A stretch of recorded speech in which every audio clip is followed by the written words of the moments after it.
অধিবেশনের যে আমাদের ওপর অন্যায় হয়েছে সেটাও যেন বলা হয়। আন্দোলনরত শিক্ষক যারা চাকরি হারা 2016 সালে যারা কয়েক হাজার, হ্যাঁ কয়েক হাজার যারা যোগ্য কে নাম বলবেন?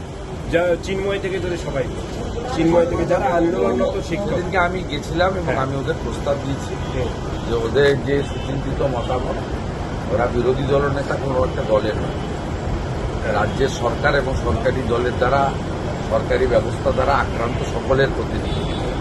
অতএব তারা যদি সুনির্দিষ্ট প্রস্তাব দেয়, সেটা তো আমার হাতে নয়, আমি কথা বলে তাদের জানাবো যে আমার কাছে কোনো প্রস্তাব আসেনি। সেদিন খোলা মঞ্চেই আমি তাদের প্রস্তাব দিয়েছিলাম যে আপনারা কী ধরনের সহযোগিতা চান বলবেন, যে ধরনের সহযোগিতা আমার বা আমাদের দ্বারা সম্ভব সেটা আমরা করব। চিরঞ্জিত চক্রবর্তী বলছেন মমতাকে বলেছি এবার নতুন কিছু প্রয়োজন নেই। আমি এর উত্তর দেব, গতবারেও বলেছি। সারা জায়গায় সেনাবাহিনীদের নিয়ে তৃণমূল পথে নামে ইউসুফ পাঠানের নাম থাকলেও তাকে দেখা যাচ্ছে না, ইউসুফ পাঠানের নাম থাকলেও তাকে দেখা যাচ্ছে না। তিনি কেন নেই সে তো উনি বলতে পারবেন, আমি তো বলতে পারবো না।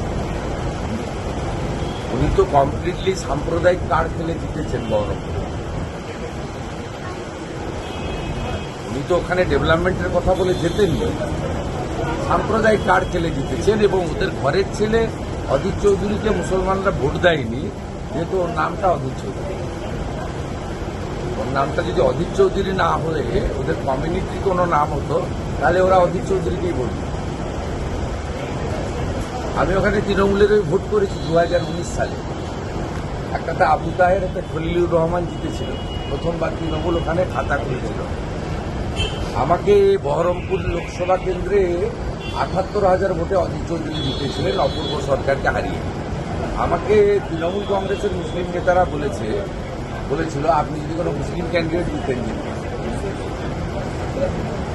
অতএব মাইন্ডসেটটা, আমরা সাম্প্রদায়িকতা করি না, আমরা রাষ্ট্রবাদ করি। এটা উল্টো দিক থেকে হয়।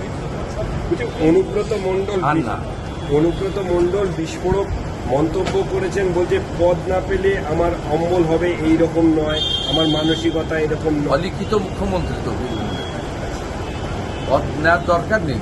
পদ হলে তো ওই পদে কনফাইন্ড হয়ে যাবে। পাথর, বালি, গরু, জেলা পরিষদ, পৌরসভা, 100 দিনের কাজ, আবাস, রাস্তা থেকে তোলা সব কিছুতেই থাকতে পারবে যদি ধরুন চন্দ্রনাথ সিনহাকে একটা পার্টিকুলার দপ্তর দিয়েছে, তার বাইরে তো তার যাওয়ার সুযোগ নেই। রানা অভিজিৎ সিনহার লাভপুরের বাইরে তার যাওয়ার সুযোগ নেই। কাজল শেখের জেলা পরিষদের বাইরে ঢোকার সুযোগ নেই। সব জায়গায় ঢোকার জন্য মিসলেনিয়াস যে স্কোপ, সেই স্কোপটা থাকে তখনই যখন মমতা ব্যানার্জির আশীর্বাদটা তার মাথায় থাকে। মমতা ব্যানার্জি ওখানে অন্তত 20টা প্রশাসনিক সভায় ডিএমএসপিদের বলেছে দেশটা যা বলবে শুনবে।